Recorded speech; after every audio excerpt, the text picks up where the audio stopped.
सरकार कौन होती है क्रीमी लेयर को डिसाइड करने वाली? बड़ी संख्या में लेटरल एंट्रीज आईएएस की करने जा रहे हैं। वो कौन लोग हैं? क्या उसमें आरक्षण है? क्या उसमें दलितों, पिछड़ों, आदिवासियों को आरक्षण मिल रहा है? और अगर ऐसे लोग आएंगे और डायरेक्ट ज्वाइंट सेक्रेटरी और सेक्रेटरी बनाए जाएंगे तो वो कितने समय तक सरकार की नीतियों को वो प्रभावित करेंगे, आप समझ सकते हैं साथ। तो भारत में आप कहिए कि मनुवादी साम्राज्यवाद से पूरा भारत त्रस्त है। बहुजनों की सरकार तब बनेगी जब आप लोगों के बीच में एकता आएगी, और वह एकता ऐसे नहीं आएगी साथ। वह रोटी और बेटी का संबंध आपको स्थापित करना पड़ेगा। ओबीसी को भी अपने अंदर नीचा दिखा रहे हैं, नीचा देखते हैं। दलित में भी ये भेद है, आदिवासी में भी ये भेद है।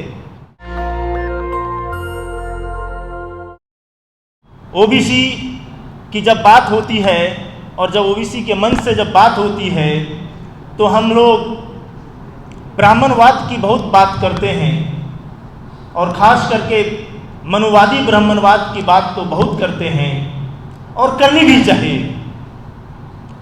लेकिन कभी कभी हमें अपने अंदर के ब्राह्मणवाद को भी और उस पर भी बात कर लेनी चाहिए। मैं सिर्फ यह एक संकेत मात्र देता हूँ। आप चाहे जितनी भी सभाएं कर लीजिए, जितने भी आप आयोजन कर लीजिए, भाषण दे दीजिए, लेकिन आप अपने अंदर के ब्राह्मणवाद को नहीं मारेंगे तब तक ना तो ओबीसी में एकता आएगी, ना दलितों में एकता आएगी, ना आदिवासियों में एकता आएगी, ना माइनॉरिटीज़ में एकता आएगी साथ। इसीलिए हम लोग सबसे पहले अपने अंदर के ब्राह्मणवाद को मारें और दलित, पिछड़ा, आदिवासी, अल्पसंख्यक एक हो जाएं, तो फिर देश में इन ब्राह्मणवादियों की सत्ता नहीं होगी, वो आपकी सत्ता होगी। लेकिन हम कहीं न कहीं गलती करते हैं।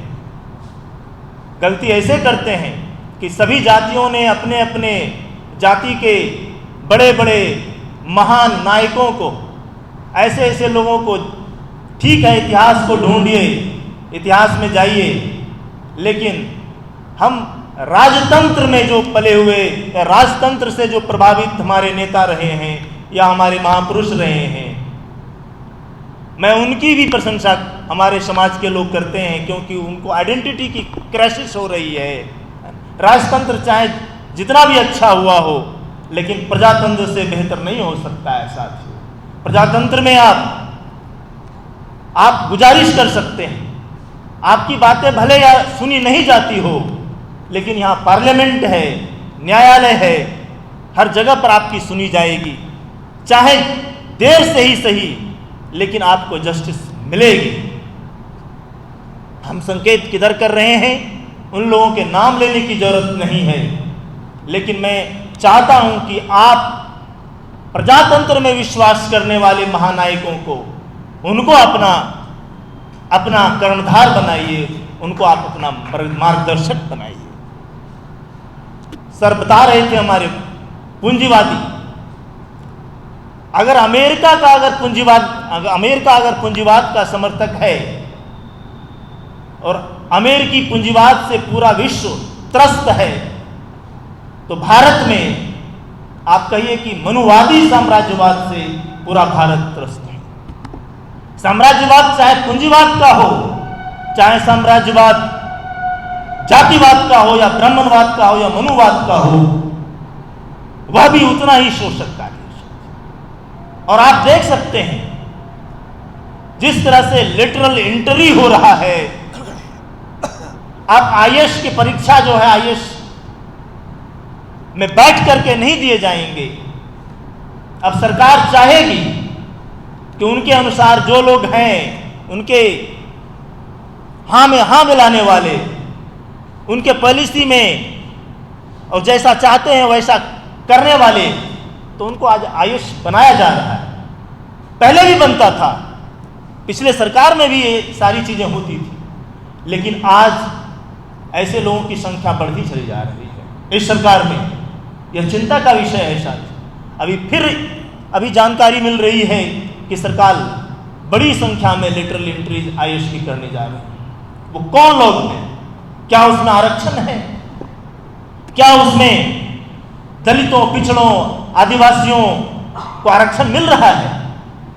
और अगर ऐसे लोग आएंगे और डायरेक्ट ज्वाइंट सेक्रेटरी और सेक्रेटरी बनाए जाएंगे तो वो कितने समय तक सरकार की नीतियों को वो प्रभावित करेंगे, आप समझ सकते हैं साथ।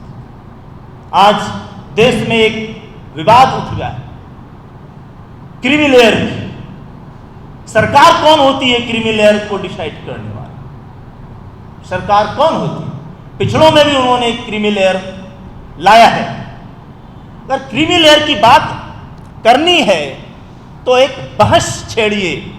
अगर एससी एसटी में क्रीमी लेयर आपको लानी है तो पहले उस समाज में और वहां के लोगों से बात कीजिए, सहमति बनाइए। अचानक चीजें नहीं आनी चाहिए। ओबीसी में भी इसी तरह की दिक्कतें हुई हैं और उसका भी विरोध हो रहा है साथी।